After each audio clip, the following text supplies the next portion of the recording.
హుస్నాబాద్ నియోజకవర్గంలోని నేత కార్మిక వర్గానికి సంబంధించిన కొంత పద్మశాలి నాయకులు కాంగ్రెస్లో కలిసినారు. వాళ్ళందరికీ హృదయపూర్వకంగా స్వాగతం తెలియజేస్తూ హుస్నాబాద్ నియోజకవర్గంలో ఉన్నటువంటి యావత్ తెలంగాణలో పద్మశాలీలు ఎదుర్కొంటున్న సమస్యల పరిష్కారానికి ప్రభుత్వం చిత్తశుద్ధితో ఉంది.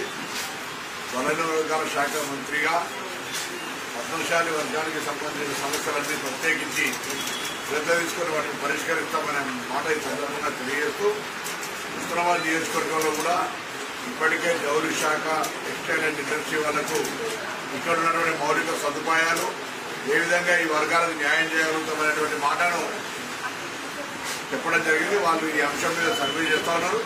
ఈ నియోజకవర్గంలో ఉన్నటువంటి పద్మశాలి నాయకులంతా ఇక్కడ మన ఉపాధి అవకాశాలు ఏ విధంగా మెరుగుపడతాయి, ఈ వస్త్ర ప్రపంచాన్ని ఏ విధంగా ఇక్కడికి హుస్నాబాద్లో అభివృద్ధి చేయాలనే అంశం మీద వాళ్ళందరినీ కూడా భాగస్వామ్యం తప్పని కోరుతూ తప్పకుండా మరొకసారి ప్రభుత్వం పద్మశాలి వర్గ చేయూతకు వాళ్ళ అభివృద్ధికి దోహదపడుతుంది. ఆ దీక్షతో ఉన్నామనే మాట మనకి చెప్తాం.